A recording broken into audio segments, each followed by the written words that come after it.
안녕하세요. 자, 이번 시간, 다음 시간까지는 공공부조 제도를 공부합니다. 우선 공공부조 제도 의의를 보면, 자, 국가 및 지방자치단체 책임하에 생활유지 능력이 없거나 또는 생활이 어려운 국민의 최저 생활을 보장하고 자립, 지원 제도라고 되어 있죠.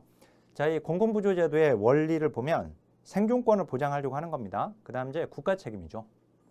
그 다음 무차별 평등, 즉 인종, 거기 요보 상태에 빠지게 된 공공의 요인이 무엇이든지 불문하고 법의 적용상 차별적인 취급을 받음이 없이 한다는 거. 그 다음 이제 보충성의 원리죠. 그 5번 보충성의 원리, 별표 아주 중요합니다. 보충성의 원리는 후순위성의 원리라고도 해요. 그거 후순위성의 원리. 자, 최저 한도의 생활 유지가 어려운 경우 최종적으로 국가가 개입하여서 부족분을 보충한다는 의미예요. 보충해준다 라고 하는 거죠. 근데 이건 또 하나로 거기 후순위성. 그러니까 너희들이 먼저 해. 나는 뒤로 빠져 있을 거야. 요거예요.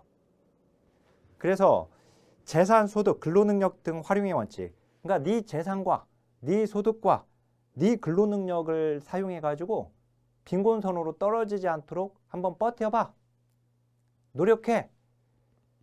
그걸 네 재산과 네 소득과 근로능력을 활용해가지고 노력했는데도 불구하고 빈곤선으로 떨어지면 그때 국가가 도와줄게. 이거예요. 자, 다시 한번. 사적 부양의 원칙. 즉 부양 의무자의 부양 우선의 원칙인데 너희 가족들이 네 부양 의무자가 당신의 부양 의무자가 먼저 돌봐줘. 도움을 줘. 근데도 빈곤선으로 떨어진다. 그러면 그때 국가가 도와줄게. 이거예요. 타법 우선의 원칙. 다른 법률로 먼저 보장을 받아. 다른 법률로 보장받을 수 있는 게 없으면 그때 국가가 도와줄게. 이거예요. 그러니까 후순위성의 원리에 나는 뒤로 빠져 있어. 니들이 먼저 해. 이거 먼저 사용해. 이거예요. 알았죠? 이게 보충성의 원리 또는 후순위성의 원리인데, 자, 그다음 보충급여의 원칙 있죠? 이거 제가 비례적 평등 말을 할 때 우리 열등초의 원칙 제가 강의를 할 때 열등초의 원칙에서 보충급여 방식의 생계급여가 열등초의 원칙을 적용하고 있습니다. 라고 했었거든요. 그때 말하는 이 보충급여인데 보충급여는 딱 그 기준 선까지만 보충한다는 의미를 가지고 있습니다. 그래서 이것도 이제 보충성의 원리에 들어가요. 자, 그 다음 자립조장하고 자립조장의 원리, 그 다음에 근로연계성의 원리. 자, 공공부조 원리를 그냥 막 무조건 외우려고 생각하지 말고 이해하면 됩니다. 자, 그러면 우리나라 공공부조법은 5대 공공부조법이 있어요. 국민기초생활보장법, 그 다음 의료급여법, 긴급복지지원법, 기초연금법, 장애인연금법 이렇게 5가지 공공부조법, 5대 공공부조법입니다. 자, 이게 법제론에서는 장애인연금법만 시험에 나오지 않았었고요. 지금까지 국민기초생활보장법부터 기초연금법까지 4가지는 시험에 법률로 문제가 출제가 되고 있습니다. 근데 법제론에서는 장애인연금법이 나오지는 않지만 우리 정책론에서는 장애인연금법이 시험에 나옵니다. 길버트와 테렐의 정책 내용 분석의 급여 자격 부분에서 시험에 나오고 있고요. 자, 이번 시간은 이 5개 공공부조법 중에서 국민기초생활보장법을 다루려고 합니다. 참고로 나중에 법제론을 보면 제가 여기서는 지금 뼈대를 만들어 드리는 뼈대. 알았죠? 지금 정책론에서는. 그리고 실제 법 조문은 이제 정책론에 가서 그 뒷부분에 보면 이게 법률들이 다 정리가 되어 있어요. 그래서 이 국민기초생활보장법은 우리 668쪽에 보면 이렇게 공공부조법 해가지고 여기 5가지 법률이 정리가 되어 있습니다. 그래서 거기서는 이제 법조문을 확인하는 거고요. 법조문을. 근데 여기서는 지금 뼈대를 제가 잡아드리려고 하는 거예요. 참고로 이 공공부조 이게 정책론에도 나오고 그냥 법제론에는 나오지만 이제 정책론에도 나오거든요. 이게 그러니까 양쪽에 나오거나 법제론에만 나오거나 이렇게 되고 있어서 어쨌든 중복되는 부분입니다. 자, 그러면 235페이지 봐보세요. 국민기초생활보장제도 보면 건강보조 수급권의 법적 명확하이다. 최저생계비 이하인 모든 국민의 기초생활을 보장한다. 라고 되어 있는데 이제 물론 이제 지금은 기준중위소득으로 바뀌었습니다. 그 다음에 근로능력 있는 국민에게 자활 지원 서비스를 제공한다. 자, 이번 보니까 국민기초생활보장법과 이제 생활보호법의 차이는 생활보호법은 연령과 근로능력 여부를 따졌거든요. 그러니까 가난하더라도 18세 이하의 아동이 아니거나 65세 이상의 노인이 아니면 대상이 되지 못했어요. 근데 지금 이제 그게 범주적 공공부조되더라고요. 그래서 그 범주 안에 들어가야지 대상자가 된다는 거. 근데 이제는 빈곤선 밑에 소득인정이 그 밑에 있으면 누구라도 대상이 되게 되는 일반적 공공부조 제도로 바뀐 겁니다. 현재 이제 우리 국민기초생활보장법은 자, 그다음 급여의 기본 원칙 그냥 참조하시고요. 그게 신청보장 원칙이죠. 신청지 원칙이에요. 즉 신청해야지 받을 수 있는 거예요. 근데 직권주의 보장이라고 하는 것, 직권보장이라고 하는 것은 국가가 대신 신청해 주는 경우가 있어요. 몰라서 신청을 못하는 사람들이 있을 수 있으니까. 그래서 직권주의 보장으로 되어 있습니다. 신청주의 보장 및 그게 신청주의 원칙이에요. 신청 보장으로 되어 있지만 이걸 신청주의라고 하는데 신청 보장 원칙, 그다음에 직권, 즉 직권주의 보장이 보완으로 되어 있습니다. 그렇죠. 직권주의 보완은 본인이 신청 안 하면 이제 우리 사회복지 전담 공무원이 대신 신청해 줘요. 또 물론 이제 동의를 받고 이제 신청을 해주는 겁니다. 법 조문 이제 다 공부할 거예요. 그런 조문들. 최저 생활을 보장하는 것이고 보충급여, 그 다음에 자립지원, 개별성의 원칙, 그 다음에 타급여 우선의 원칙, 보편성의 원칙 이렇게 되어 있는데 자, 이건 물론 이제 선별주의 제도죠. 선별주의 제도이지만 아까 같이 무차별 평등이다라고 하는 의미로 이해하시면 됩니다. 그 보편성의 원칙이라고 하는 것은. 자, 그러면 이제 주요 연역 발전 과정을 보면 1944년 이제 조선고령이 있었죠. 그 다음에 미군정 시대 때 후생국포 사무의 시향이 있었고, 그 다음에 이제 생활보호법으로 오게 되는데 이 생활보호법 1961년입니다. 그리고 82년에 자활보호와 교육보호가 추가가 됐다라고 했고요. 우리 법 역사 우리 공부할 때. 그 다음에 이제 97년에 자활후경기관 지정이 있었습니다. 즉 97년이면 생활보호법이었을 당시거든요. 이게 그죠? 99년에 이제 국민기초생활보장법으로 바뀌게 되니까. 그다음 이제 국민기초생활보장법 99년 9월 7일 날 제정이 되었고 이때 주거급여가 추가가 됐다고 했죠. 긴급급여는 급여의 종류는 아니라고 했죠. 수급자로 결정되기 전이라 할지라도 긴급하다라고 인정되는 경우에 7가지 급여 중에 일부를 먼저 실시할 수 있다라고 하는 제도가 긴급급여 제도입니다. 그러니까 급여의 종류는 아니에요. 급여의 종류는 7가지만 있어요. 국민기초생활보장법은. 자, 그다음에 이게 2000년 10월에 시행되거든요. 그래서 생활보호법이 그러면서 폐지가 된 것이고, 자, 최저생계비 계측 조사 주기는 이제 2004년에 5년으로부터 이제 3년으로 단축돼 가지고, 그죠? 99년에 최초 계측했다고 했어요. 그 다음에 5년이니까 2004년이 됐는데 2004년에 국민기초생활보장법이 개정돼 가지고 3년마다로 바뀌거든요. 그래서 2007년, 2010년, 2013년, 2016년 이렇게 3년마다 계측을 하고 있는 거예요. 지금도 여전히 계측한다고 했고요. 자, 2014년 12월에 국민기초생활보장법에 아주 중요한 개정이 있었어요.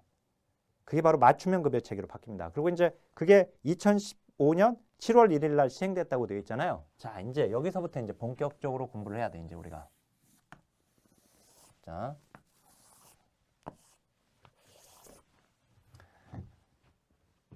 소득과 재산이 많은 사람부터 적은 사람까지 여기다 다 집어넣었다고 봐요. 네. 이렇게. 그러면 먼저 국민초생활정법이 이제 2014년에 지금 개정이 됐잖아요. 그죠? 이 개정된 게 언제 시행됐다고요? 2015년 시행됐습니다. 알았죠? 시행되어서 이제 지금까지 오고 있는데, 자, 개정 전. 자, 여기 지금 개정 전이에요, 여기는. 개정 전. 개정 전에는 이걸 뭐라고 하냐면 통합급여 체계라고 해요. 개별 전에는. 이걸 통합급여 체계라고 했고요. 자, 개정되고 난 후에 이걸 거기 나와 있는 맞춤형 급여 체계로 바뀐 거예요, 지금. 맞춤형 급여. 이 맞춤형 급여를 개별급여라고 합니다. 개별급여 체계라고 합니다. 개별급여 체계로 바뀌었어요. 자, 그러면 이제 통합급여였던, 그러니까 개정 전 겁니다. 지금 개정 전에는 어떻게 한 거냐면 여기 이 선이 최저 생계비였어요. 개정 전에는 이 선이 여기 지금 요 선이, 자, 최저 생계비는 어떻게 계측하죠? 얘를 전물량 방식으로 해요. 전물량 방식으로 계측해요. 자, 전물량 방식은 절대적 빈곤선입니까? 상대적 빈곤선입니까? 당연히 절대적 빈곤선.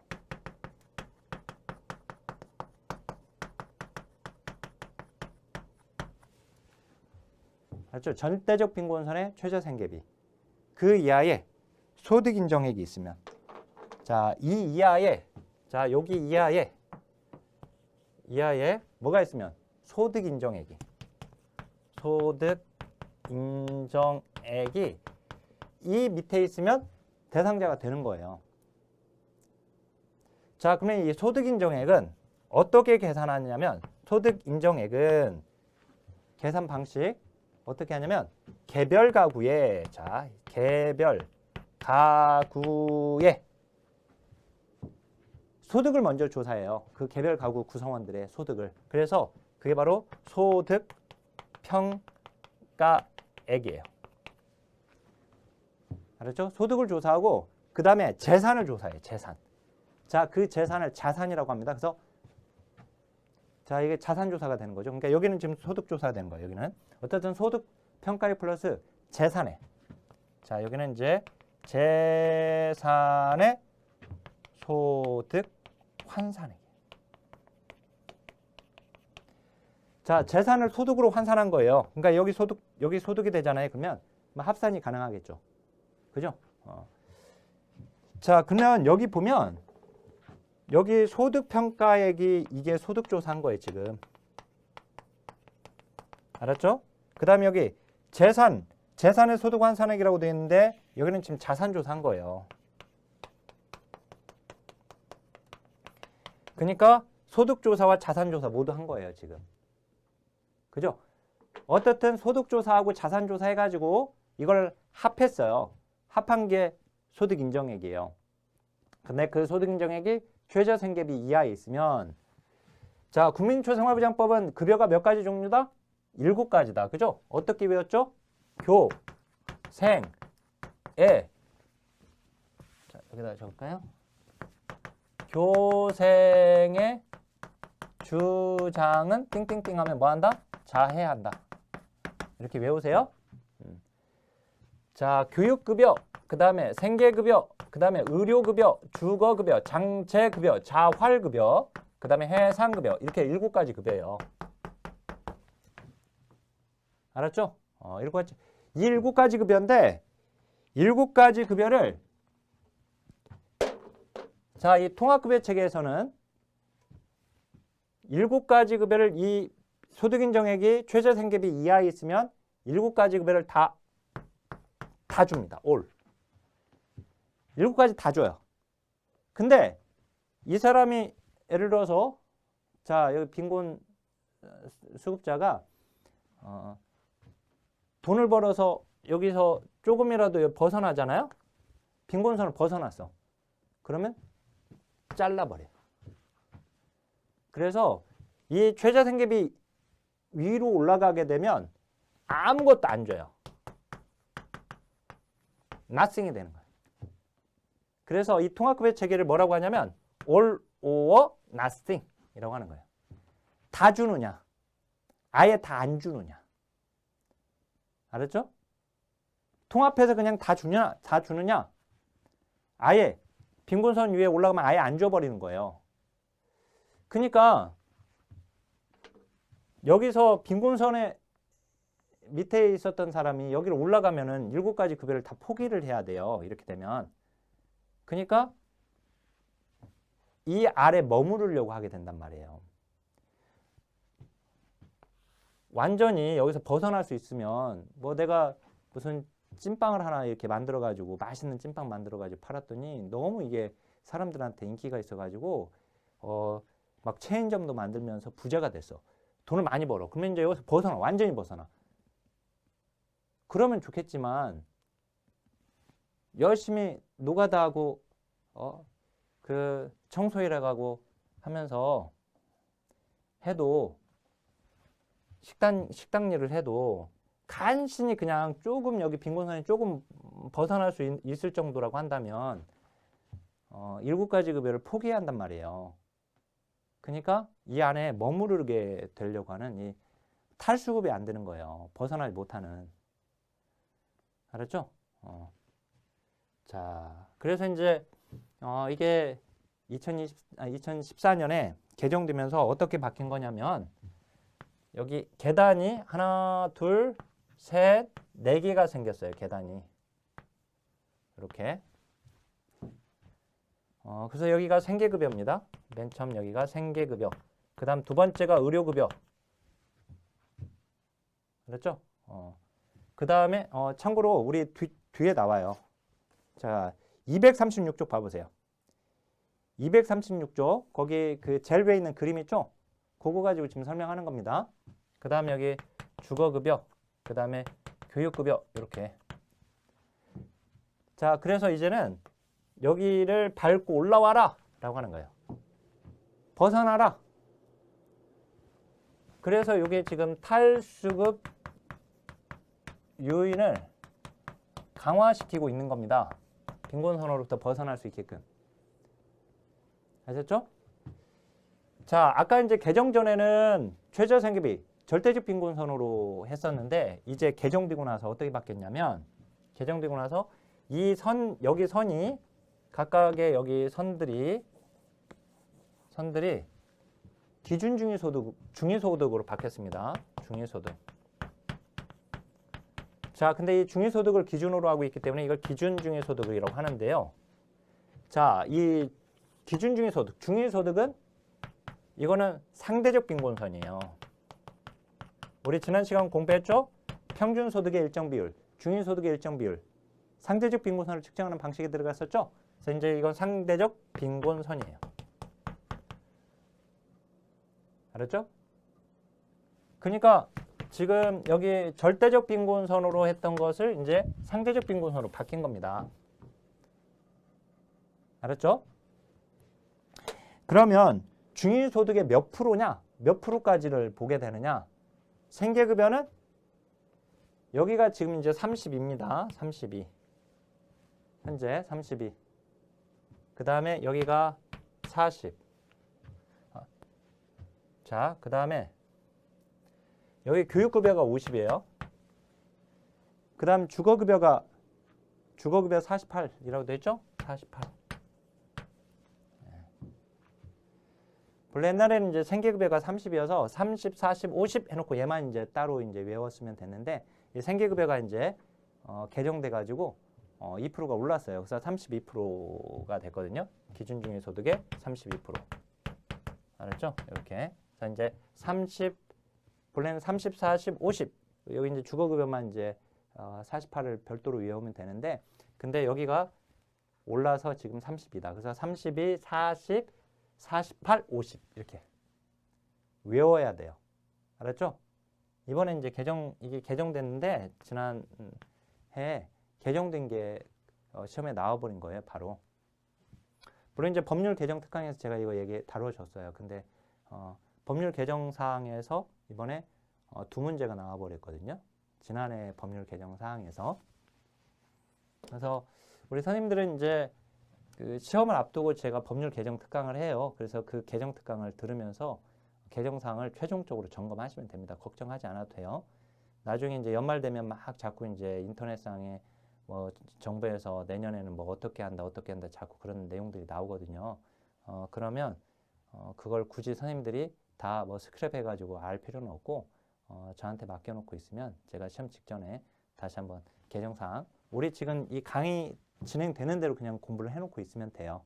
알았죠? 그 다음에 시험 직전에 제가 법률 특강으로 마지막으로 점검해드리니까 그걸로 추가적으로 알고 있으면 됩니다. 혹시 변경사항 있으면. 그래서 자 이렇게 바뀐 거예요. 아셨죠? 자 그러면 이제 책으로 잠깐 설명할게요. 그 236쪽에 그 제일 위에 보니까 기존의 통합급여 체계에서는 부양무자 기준을 적용을 했어요. 자 7가지 급여에 대해서 최저생계비 이하 100% 이렇게.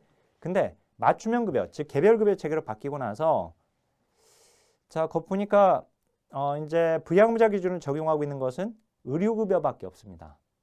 나머지는 다 미적용이고요.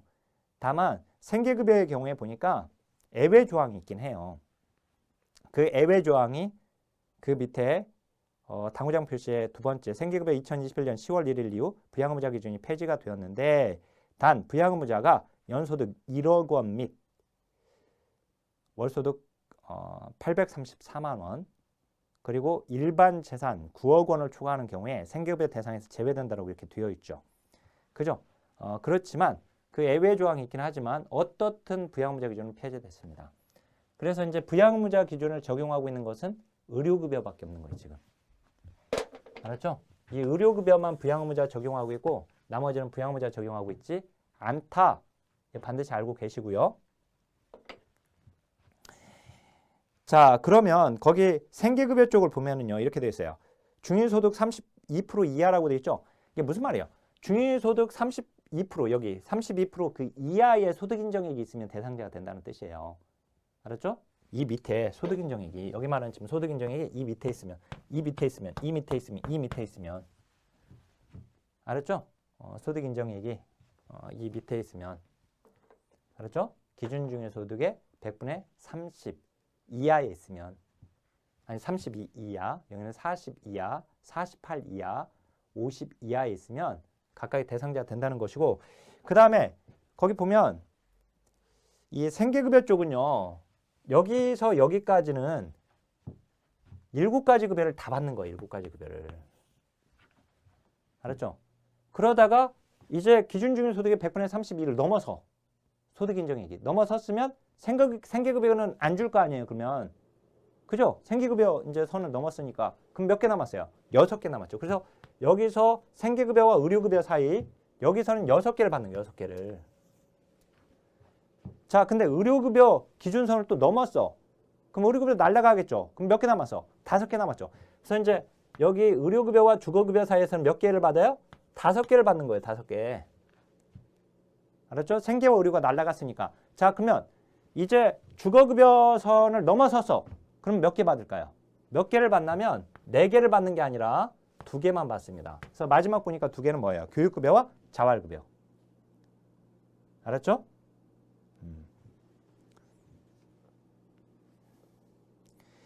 장제급여와 해상급여는 지급하지 않는단 말이에요. 거기서는. 예. 자, 그렇게 되어 있고 이해됐죠? 자, 그러면 이제 수급자를 선정하는 기준, 부양의무자의 부양 능력을 판단하는 기준이 기준중위소득, 즉 상대적 빈곤선으로 바뀌었는데 제가 최저생계비 계측한다고 했습니까? 안 한다고 했습니까? 여전히 계측을 한다. 알았죠? 여전히 계측한단 말이에요. 3년마다. 왜 계측을 하냐면 봐보세요. 제가 아까 그림을 그릴 때 그리고 우리 그 표에도 236조 그 표에도 보면 이게 최저생계비 이제 개정 전 최저생계비를 여기 의료급여 쪽에다가 맞춰놨어요. 알았죠? 의료급여 선에 맞춰놨단 말이에요. 그죠? 맨 처음에 이 개정됐을 때 이렇게 고안된 거예요. 이런 방식으로. 알았죠? 의료급여의 선이 과거 이제 절대적 빈곤선이 최저생계비에 일치하도록 되어 있었어요. 그러면 이제 이건 상대적 빈곤선으로 바뀌었잖아요. 상대적 빈곤선으로 바뀌었음에도 불구하고 이제 이 제도가 절대적 빈곤선을 어느 정도 충족하고 있는지를 알아내기 위해서 여전히 최저생계비는 여전히 계측한다. 알았죠? 그렇게 알고 계시고, 자, 그러면 이제 236쪽 봐보세요. 국민기초 생활보장법을 한마디로 중요한 것만 먼저 뼈대를 잡기 위해서 요약해 놓은 거예요, 이게. 그래서 거기 기출표기 보면 정의에도 그냥 사회 8회 20회라고 되어 있는 건 정책론에서 나왔다는 뜻이고, 법제론에서는 3, 4, 7, 10, 11, 17, 18, 20 이렇게 나왔다는 겁니다. 이해되셨죠? 자, 그러면 거기 목적 봐보세요. 최저생활을 보장하고 자활을 돕는 것을 목적으로 하고요. 수급권자, 수급권자는 급여를 받을 수 있는 자격을 가진 자예요. 권리가 있는 자. 수급자는 급여를 받는 사람이에요. 알았죠? 보장기관은 국가나 지방자치단체예요. 근데 보장시설은 사회복지시설이라고 되어 있죠? 보장기관과 보장시설은 다릅니다. 국민기초생활보장법에서 자, 보장기관은 국가나 지방자치단체이고 보장시설은 사회복지사업법상 사회복지시설을 의미해요. 알았죠? 자, 그 다음 부양의무자, 수급권자의 일촌의 직계혈족. 우리가 일촌의 직계혈족은 부모 자식 간을 얘기합니다. 부모 자식 간. 그러니까 아버지, 어머니, 아들, 딸, 결혼한 아들, 결혼한 딸까지 다 포함하는 거예요. 일촌의 직계혈족. 근데 그 밑 배우자라고 되어 있죠. 그 배우자라고 되어 있으니까 아들의 배우자 며느리와 딸의 배우자 사위까지 포함되는 겁니다. 자, 근데 거기 다만 사망한 일촌의 직계혈족의 배우자는 제외된다고 되어 있죠. 이게 옛날에 개정 전에는 없었거든요. 근데 개정되고 나서 그게 추가가 된 거예요. 자, 사망한 일촌의 직계혈족 배우자 누구냐면 아들이 죽었어. 그러면 며느리는 부양의무자가 아니라는 뜻이에요. 딸이 죽었어. 그러면 사위는 부양의무자가 아니라는 뜻이에요. 알았죠? 이런 경우들이죠. 보면 아들이 의사야. 아들 외아들인데 아들 한 명밖에 없는데 근데 아들이 결혼했어. 손자 손녀도 낳았어. 아들이 돈도 많이 버니까 용돈도 많이 줘. 생활비도 막 주고. 예. 근데 아들이 죽어버렸어. 아들이 죽어버리면 과거에는 며느리가 살고 있다는 이유로 그 부모가 이제 할아버지 할머니가 돼가지고 나이가 드셔서 이렇게 있는데 아들이 있을 때는 부양의무자가 있었단 말이죠. 근데 그 아들이 죽어도 옛날에는 며느리도 부양의무자가 됐었어요. 그러니까 며느리가 지금 잘 살고 있으니까 할아버지 할머니가 어렵게 살아도 수급자가 되지 못했단 말이에요. 알았죠? 그래서 이제 이런 경우 아들이 죽으면 며느리는 부양의무자가 아니다. 딸이 죽으면 사위는 부양의무자가 아니다. 알았죠? 그렇게 바뀐 겁니다. 결국은 이제 부양의무자가 될 수 있는 것은 아버지, 어머니, 어떻든 아들, 딸, 며느리, 사위, 결혼한 아들, 결혼한 딸까지 다 포함된다라고 했고, 자, 그다음에 최저부장 수준 있잖아요. 최저부장 수준은 국민의 소득 지출 수준과 수급권자의 가구 유형 등 생활 실태, 물가 상승률을 고려해서 급여의 종류별로 공표가 밑줄, 급여의 종류별로 공표했다고 하는 부분 밑줄 그으세요. 종류별로 공표하는 금액이나 보장 수준을 최저보장 수준이라고 해요. 자, 그 무슨 말이냐면 생계급여는 여기가, 즉 기준중위소득의 100분의 32가 최저보장 수준인 거예요. 자, 급여의 종류별이니까 의료급여는 100분의 40, 그죠? 주거급여는 100분의 48, 그 다음에 교육급여는 100분의 50. 급여의 종류별로 최저보장 수준이 지금 정해져 있는 거예요. 알았죠? 그걸 의미합니다. 자, 최저생계비. 개정이 되고 났는데도 최저생계비 조문이 여전히 있단 말이에요. 그래서 최저생계비, 국민이 건강하고 문화적인 생활을 유지하기 위하여 필요한 최소한 비용이죠. 최적의 비용이 아니라. 소득 인정액, 개별 가구, 자격 요건에 부합하는지에 관한 조사를 받는 기본 단위. 아까 여기 제가 개별 가구에 라고 했었죠. 이게 단위가 개별 가구예요. 그래서 개별 가구의 소득 평가액, 재산의 소득 환산액. 그래서 이제 거기 소득 인증액 보니까 개별 가구의 소득 평가액, 재산의 소득 환산액. 자, 차상위 계층. 본래 차상위 계층은 이런 의미예요. 차상위 계층은 가난해. 가난하지만 수급자가 아닌 사람을 차상위 계층이라고 하는 거예요. 본래. 알았죠? 본래적인 의미가. 가난한데 수급자가 아니야. 그래서 개정 전에는 어디까지가 차상위 계층이냐면 여기. 요 부분이 차상위 계층이었어요. 즉 최저 생계비의 100분의 120. 100분의 120. 여기 이제 120. 100분의 120. 그러니까 최저 생계비에 이 최저 생계비의 100분의 120이니까 이걸 열등분했을 때 두 단계 더 올라온 거예요. 알았죠? 두 단계 올라온 것이 이제 최저 생계비의 100분의 120. 그러니까 이 사람들은 빈곤선 바로 위에 있는 사람들이에요. 그러니까 언제든지 빈곤선으로 떨어질 수 있는 사람들이에요. 자, 그럼 최저 생계비는 왜 조사하느냐? 최저 생계비를 조사하도록 되어 있거든요. 왜 그러냐면 최저 생계비 차상위 계층. 자, 죄송합니다. 차상위 계층을 조사하도록 되어 있어요. 이 차상위 계층을 조사해야 하는 이유는 이 사람들이 어느 정도의 사람들이 거기에 있는지를 보게 되면 그 다음에 빈곤자가 얼마나, 이 수급자가 얼마나 생길지를 예측이 가능해요. 알았죠? 이 차상위 계층은 수급권자에 해당하지는 않아. 그죠? 수급권자에 해당하지 아니하는 계층으로서 소득 인정액이 기준 중위 소득의 100분의 50 이하인 사람. 현재는 그래요. 옛날에 개정 전에는 소득 인정액이 최저 생계비의 100분의 120 이하인 사람이라고 되어 있죠. 근데 지금 개정되고 나서 어떻게 됐다고요? 100분의 150이니까 기준 중위 소득의 100분의 150 아까 어디에 있어서? 교육급여가 100분의 150이었잖아요. 여기 50%. 그러니까 딱 여기에 있죠. 여기. 요 선. 그죠? 그러니까 여기에 해당되는 사람들인데 수급권자는 아니야. 알았죠? 수급권자는 아닌데 소득 인정액이 100분의 50 이하에 있는 사람들, 이 사람들이 차상위 계층인가? 차상위 계층이 지금 확대된 거예요. 더. 그죠? 차상위 계층의 확대. 범위가 확대된 것이고, 그 다음에 아까 부양무자 기준이 완화된 거죠. 부양무자 기준.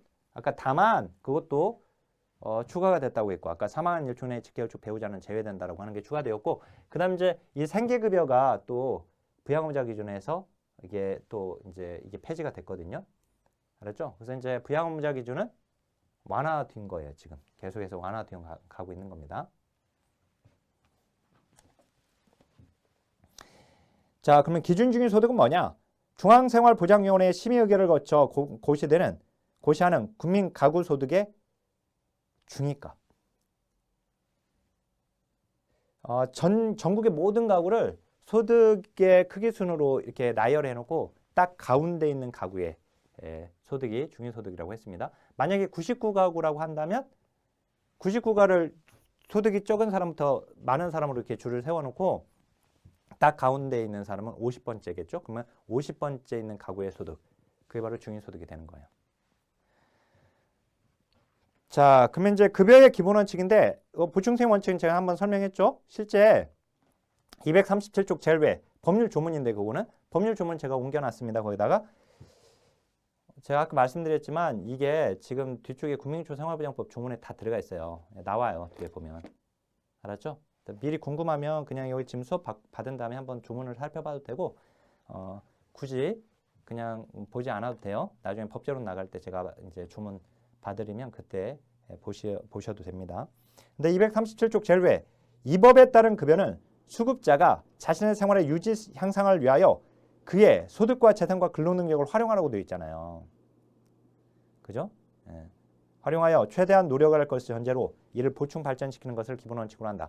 부양의무자의 부양과 다른 법령에 따른 보호, 즉 타법에 의한 보호죠. 이 법, 즉 국민기초생활보장법에 따른 급여에 우선한다. 그죠? 후순위성의 원리잖아요. 국민기초생활보장법 나는 뒤로 빠져 있을게. 부양 의무자들이 먼저 부양해봐. 다른 법령으로 보호받을 수 있으면 그 법률로 보호받아. 나는 뒤로 빠져 있을 거야 이거예요. 알았죠? 자, 급여의 기준. 최저생활보장원칙, 구체성, 개별성. 개별 가구를 단위로 하고 있다라고 하는 거. 다만 예외적으로 개인을 단위로 할 수도 있습니다. 네, 원칙은 개별 가구가 단위예요. 자, 지방자치단체인 보장기관은 국민기초생활보장법에 따른 급여의 범위 수준을 초과해서 더 줄 수가 있어요. 자, 근데 이렇게 더 주는 경우, 해당 지자체에서 더 주게 되면 거기 더 주게 될 때 들어가는 예산은 누가 부담하도록 되어 있냐면 해당 지자체가 전부 부담하도록 되어 있어요. 알았죠? 국가가 분담해 주는 게 아니라. 자, 외국인에 대한 특례. 국내에 체류하고 있는 외국인 중 대한민국 국민과 혼인하여 본인 또는 배우자가 임신 중이거나 대한민국 국적의 미성년자를 양육하고 있거나 배우자의 대한민국 국적인 직계 존속과 생계나 주거를 같이 하고 있는 사람. 이런 사람들은 외국인이지만 수급권자가 됩니다. 자, 그다음에 최저보장 수준의 결정. 보건복지부 장관 또는 소관중앙행정기관의 장. 자, 여기서 그냥 보건복지부 장관이라고 하지 않고 본래 국민기초생활보장법은 보건복지부 소관부처예요. 그러니까 중앙행정기관장은 소관중앙행정기관장은 보건복지부 장관이거든요. 그런데 보건복지부 장관만 하지 않고 소관중앙행정기관의 장은 이라고 한 이유가 뭐냐면 우리 7가지 급여 중에서 보시면 7가지 급여 중에서 교육급여 있죠. 이 교육급여는 교육부 소관부처예요. 교육부. 알았죠? 이 급여 자체가. 그러니까 교육부 장관이겠죠. 소관중앙행정기관장은. 자, 이 주거급여는 국토교통부예요. 소관부처가. 그러니까 소관중앙행정기관장은 국토교통부 장관이겠죠. 그죠? 나머지는 모두 다 보건복지부 장관이에요. 알았죠? 그러니까 이 두 가지가 소관부처가 달라요. 소관중앙행정기관장이 달라요. 그래서 그런 조문이 나오는 거예요. 보건복지부 장관 또는 소관중앙행정기관의 장은 급여의 종류별 수급권자 선정 기준 및 최저보장 수준을 결정해야 한다. 그래서 매년 8월 1일까지 중앙생활보장위원회 심의 의결을 거쳐서 공표하도록 되어 있어요. 몇 월 며칠? 8월 1일까지. 그렇죠? 8월 1일까지 중앙생활보장위원회 심의 의결을 거치도록 되어 있습니다. 그래서 최저보장 수준을 공표한다. 옛날에는 이제 최저생계비를 결정하는 것이 매년 9월 1일까지 이렇게 심의 의결을 거치고 공표하도록 되어 있었거든요. 그래서 이 9월 1일이 시험에 몇 차례 나왔었어요. 지금은 이제 8월 1일이 되는 건데, 근데 이제 이 8월 1일은 아직까지도 시험에 나오지는 않았습니다. 그 날짜를 물어보지는 않았어요. 근데 그 8월 1일은 알아둬야 돼요. 안 나왔지만 그래도 알고 계셔요. 옛날에 9월 1일이 나왔었기 때문에. 근데 이제 최저생계비 그 결정은 그 조문은 없어졌거든요. 삭제되었어요. 그 개정 전에. 그 조문이 지금 이렇게 바뀐 거예요. 최저보장 수준 조문으로 하면서 바뀌면서. 자, 그 다음에 기준중위소득의 산정. 기준중위소득은 통계청이 공표하는 통계 자료에 가구 경상소득의 중간값에 최근 가구소득 평균 증가율, 가구 규모에 따른 소득 수준의 차이 등을 반영하여 가구 규모별로 산정한다고 되어 있고요. 그런데 그 5위 코스업에 보면 결국 기준중위소득, 즉 상대적 빈곤선의 기준중위소득은 급여 종류별 선정 기준과 생계급여 지급액을 정하는 기준이 되고 부양 의무자의 부양 능력을 판단하는 기준이 되는데, 그런데 수급자 선정 및 급여 기준으로 최저생계비 기준을 활용하지 않는다 하더라도 기준중위소득이 수급자의 최저생활을 보장하는지 여부를 확인하기 위하여 최저생계비를 몇 년마다 계측한다? 여전히 이 최저생계비를 3년마다 계측한다. 그 얘기예요. 알았죠? 여전히 3년마다 계측한다. 알았죠? 자, 그다음에 소득인정액의 산정인데 소득인정액은 아까 어떻게 산정을 했죠? 개별 가구의 소득평가액 플러스 재산의 소득 환산액이었습니다. 알았죠? 여전히 소득인정액은 여기서도 지금 적용이 되는 거예요. 얘는 그대로.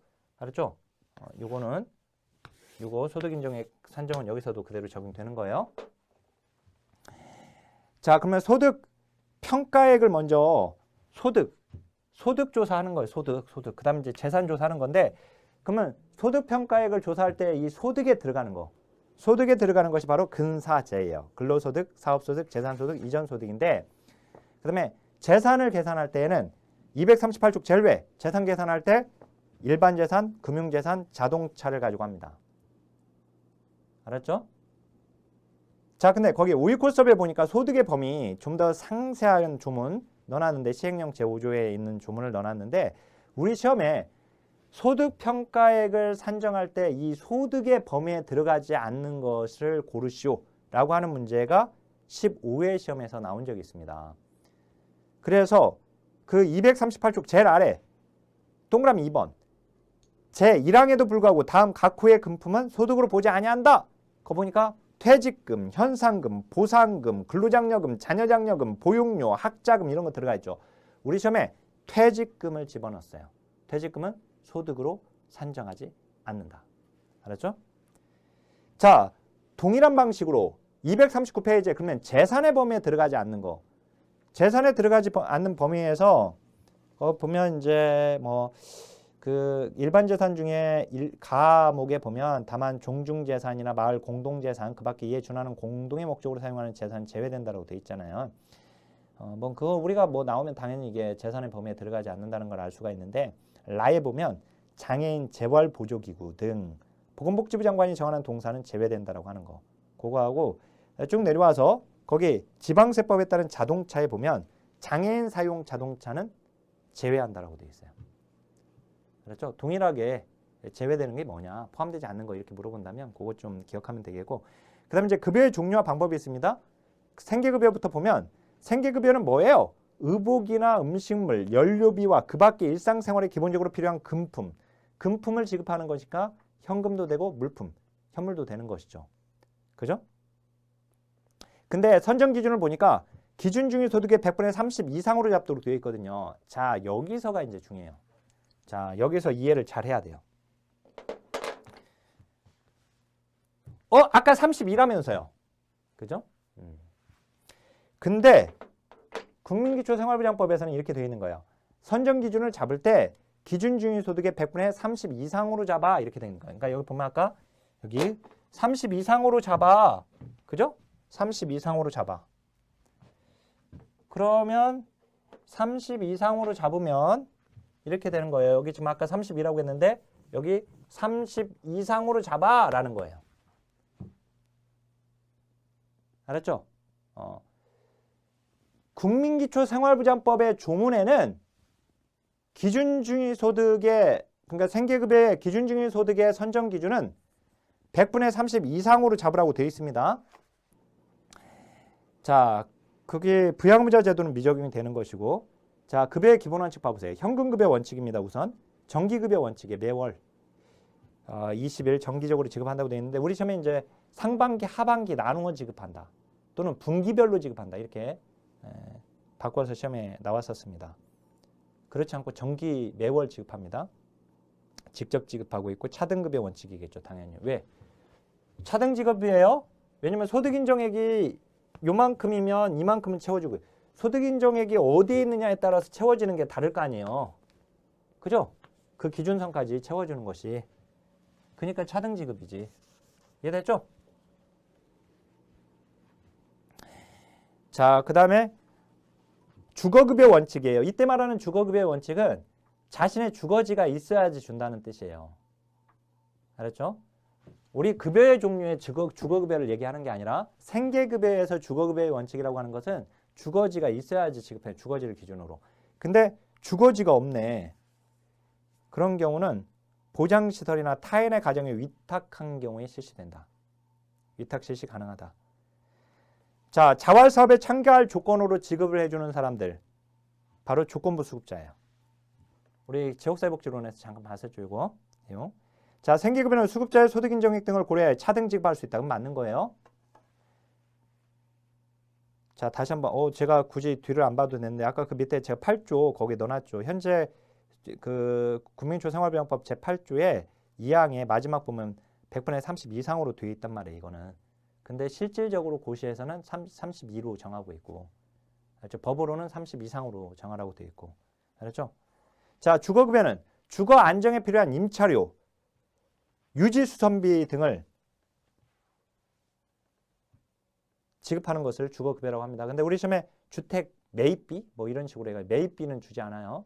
매입비가 아니라 임차료, 그 다음에 유지수선비를 지급하는 게 바로 주거급여인데, 주거급여에 관하여 필요한 사항은 따로 법률로 정한다. 그거 따로, 동그라미 따로 법률로 정한다. 그 따로 법률이 바로 주거급여법이에요. 그 주거급여법이 국토교통부 소관부처이고 해당 소관중앙행정기관장이 국토교통부 장관인 거죠. 그래서 넘겨보세요. 240쪽으로 와서 제일 위에 주거급여법 제5조에 보면 거기에서도 기준중위소득의 100분의 43 이상으로 잡도록 되어 있어요. 주거급여 선정 기준을. 그런데 거기 화살 꺾음표 보면 국토교통부 고시에서 주거급여 선정 기준을 기준중위소득의 100분의 48로 정하고 있어요.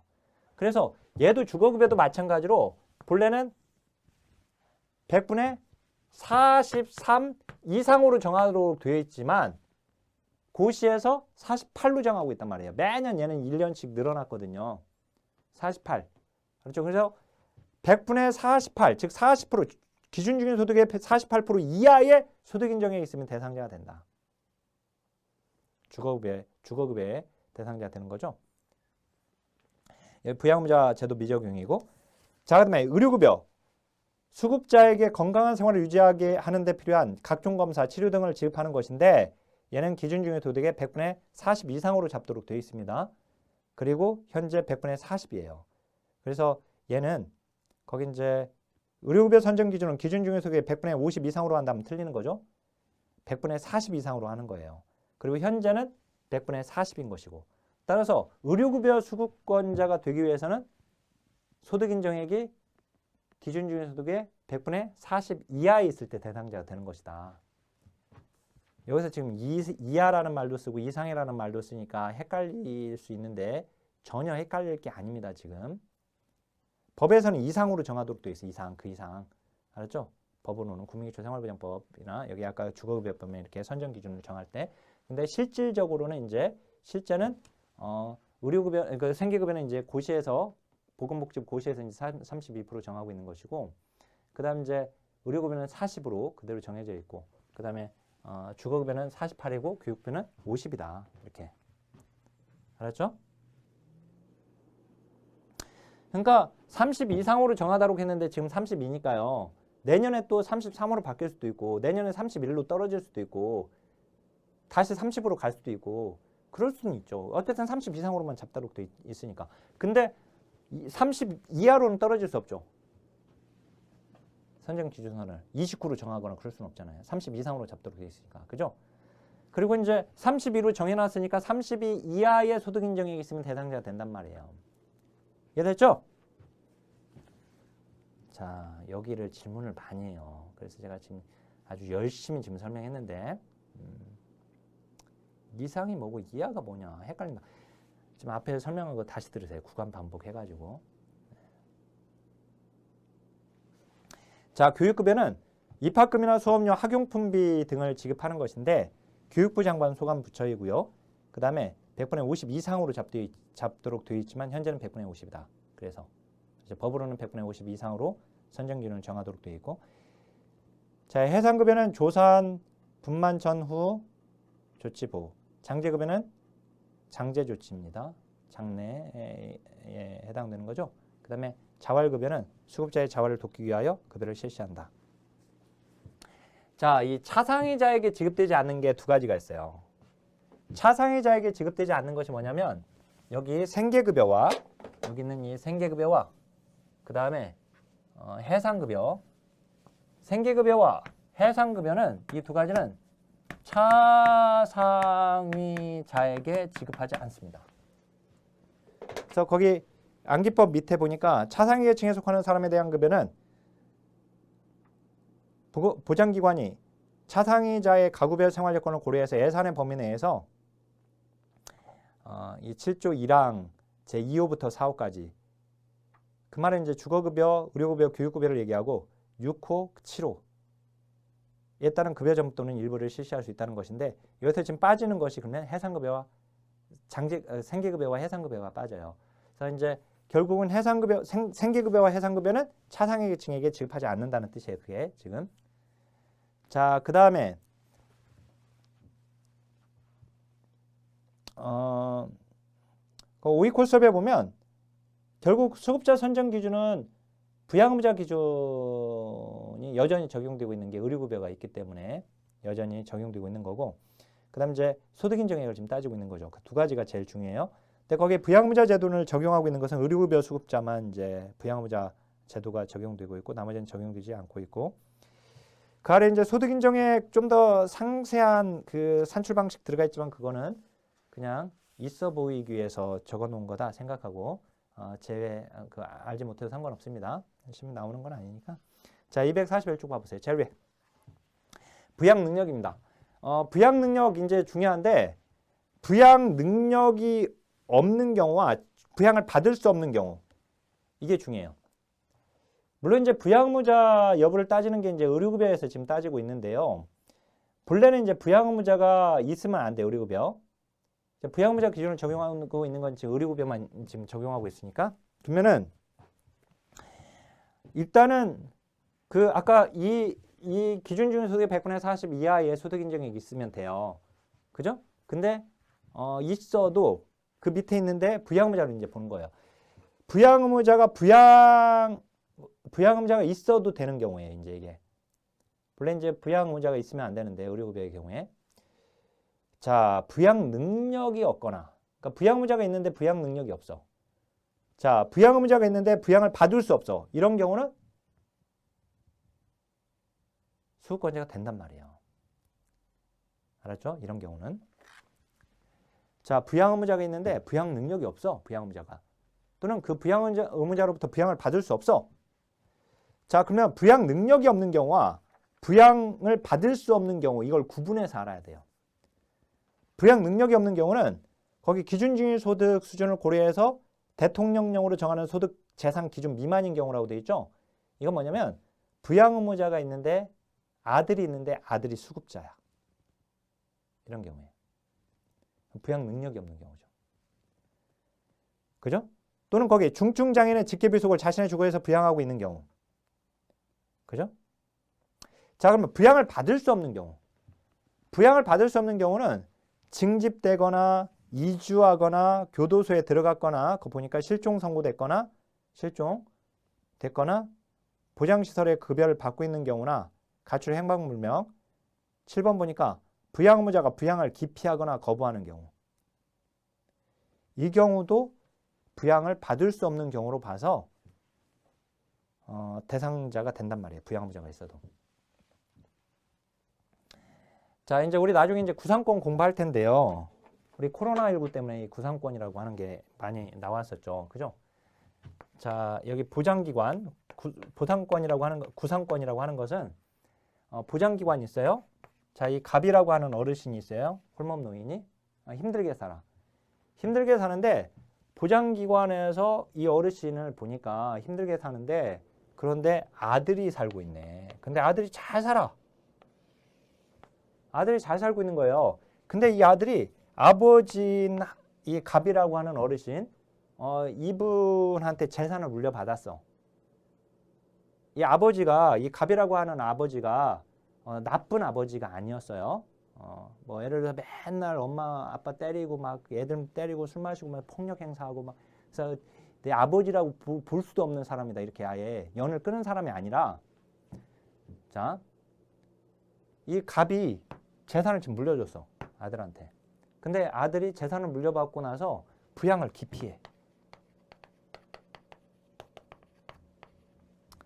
부양을 기피해. 막 부양을 꺼려해. 안 도와줘. 아버지를. 찾아가지도 않아. 남남으로 살아.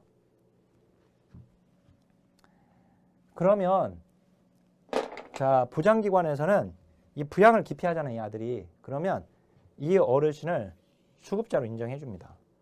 알았죠? 여기. 그리고 여기에 들어간 비용이 있잖아요. 그 비용을 이 아들한테 구상권을 행사하도록 되어 있어요. 강제 징수한단 말이에요, 여기한테. 알았죠? 이렇게 지금 부양을 기피하거나 거부하는 이 아들. 그렇죠? 이 아들. 그럼 부양을 받을 수 없는 경우잖아요, 이 어르신이 지금. 그죠? 그러면 이 어르신을 대상으로 삼고 그 비용을 아들한테 청구하도록 되어 있어요. 그래서 거기 부양을 기피하거나 거부하는 경우는 부양을 받을 수 없는 경우로 보아서 대상자로 인정한다. 이해됐죠? 우리가 그 못된 딸은 없죠. 못된 아들은 있어요. 못된 아들은 막 얘기 들어봐도 주위에서 들어봐더라도 못된 아들 얘기는 많이 해. 근데 못된 딸은 없어. 딸들이 부모한테 그렇게 잘하잖아요. 그죠? 근데 못된 딸은 없는데 못된 며느리는 있어 또. 참 그게 어떻든 딸들이 부모한테 잘하죠. 그죠? 아들, 저도 이제 아들이지만 아내를 보면 딸들이 확실히 자기 부모한테 정말 잘해 보면. 저는 딸만 둘입니다. 아니 딸만 셋입니다. 딸만 셋이기 때문에 노후는 보장이 되어 있는데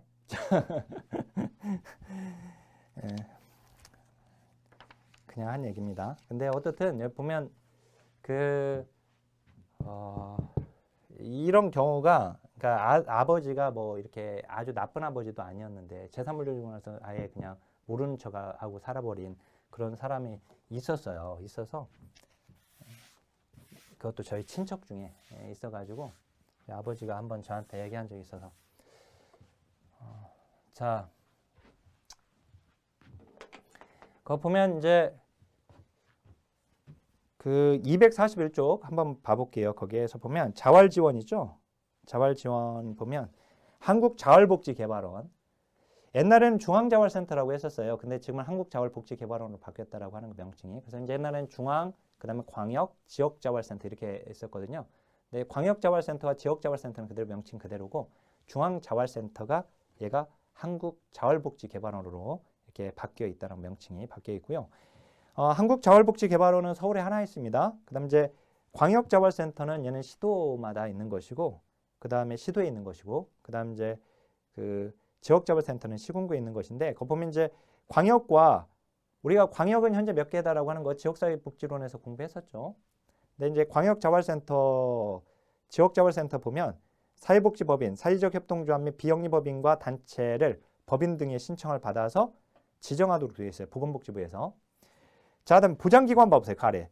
보장기관은 아까 정의에서는 그 앞에 아까 우리 막 이제 들어올 때 236쪽에서 보장기관과 보장시설을 제가 나누면서 보장기관은 국가 또는 지방자치단체라고 했었죠. 근데 이제 여기 이제 실제 조문에서 이제 좀 더 자세히 나오는데 241쪽에 보면 보장기관은 수구권자 또는 수구권자의 거주지를 관할하는 시도지사, 그 다음에 시장군수구청장, 그죠?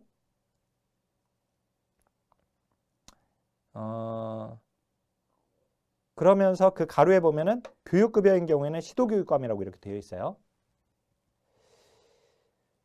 그래서 그 제가 이제 실제 조문을 제 19조를 거기다 넣어놨는데 19조에 보면 이렇게 되어 있어요. 시도지사, 시장군수구청장, 그 다음에 가로에 시도교육감 들어가 있고 실시한다. 그죠? 근데 2항에도 보니까 1항에도 불구하고 보건복지부 장관, 소관중앙행정기관장과 시도지사가 급여를 실시할 수 있다고 되어 있는 거예요. 그럼 보장기관을 총정리하면 그 박스 아래처럼 되어 있는 거예요. 일단 보건복지부 장관, 그 다음에 소관중앙행정기관장이라고 했으니까 2명 있죠? 국토교통부 장관과 그 다음에 교육부 장관. 그죠? 이렇게 2명이 장관이 더 들어가죠. 그 다음에 시도지사라고 했고요. 특별자치시장, 특별자치도시다 들어가고 시장군수구청장, 그 다음에 거기다가 시도교육감까지 들어가는 거예요. 그래서 이제 보장기관 문제가 나왔었어요. 그래서 뭐 예를 들어서 뭐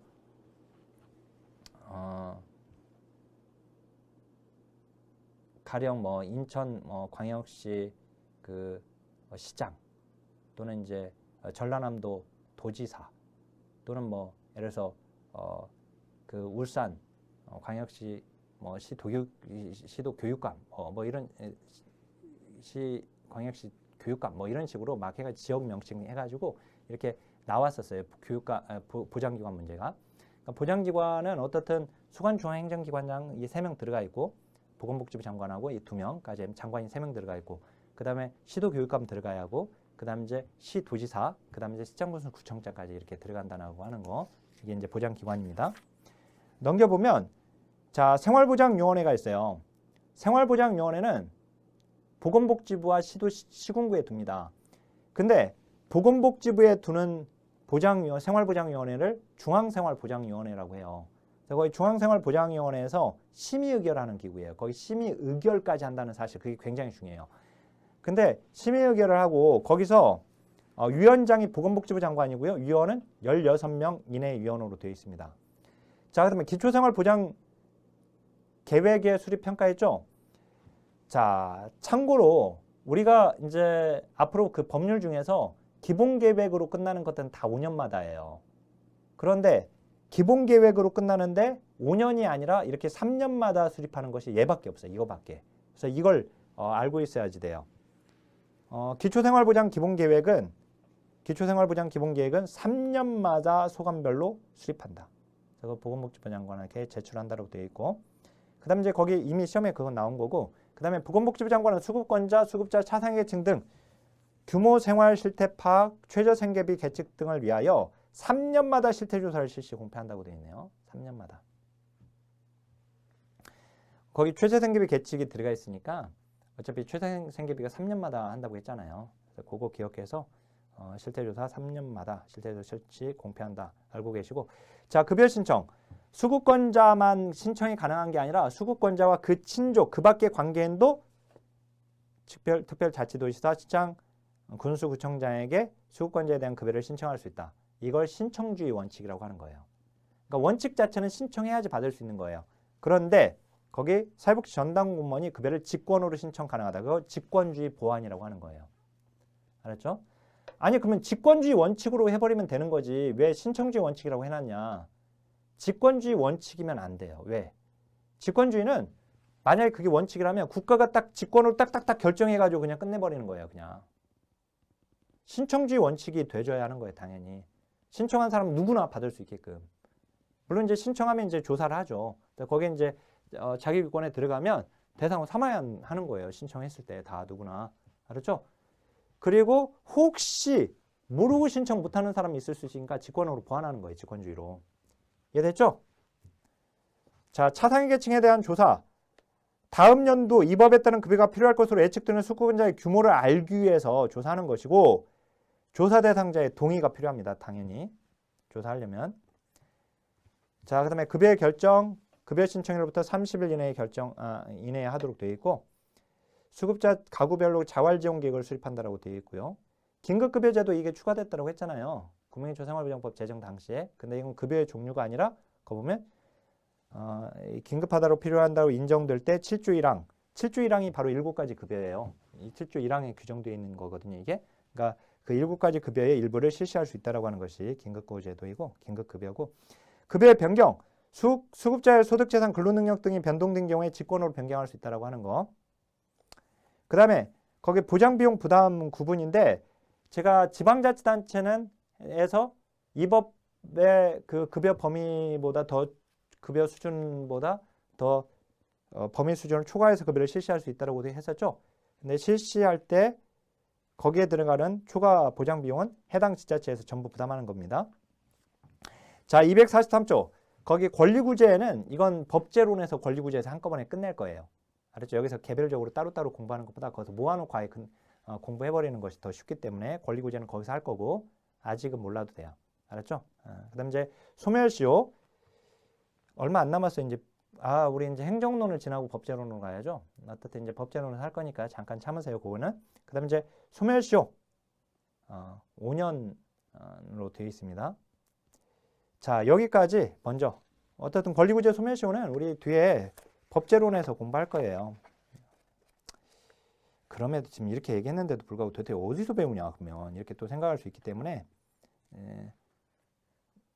말씀드리면 570쪽에 보면 권리구제 조문 나오고 573쪽, 72쪽부터 이 권리구제 절차가 나와요. 그래서 여기 공부를 해야 돼요. 아주 잘 나오는 건 아니지만 그래서 3순위에서 2순위 사이에는 들어가요. 아예 3순위는 아니고 그래서 그 권리구제 절차는 거기서 열심히 또 한판 정리를 해서 공부를 해야 하니까 거기서 하는 걸로 하겠습니다. 자, 5대 공공부주법에서 국민기초생활정법 설명이 되게 길었는데요. 그럴 수밖에 없습니다. 이제 여기가 길고 나머지 이제 4가지는 법률 조문이 조금이에요.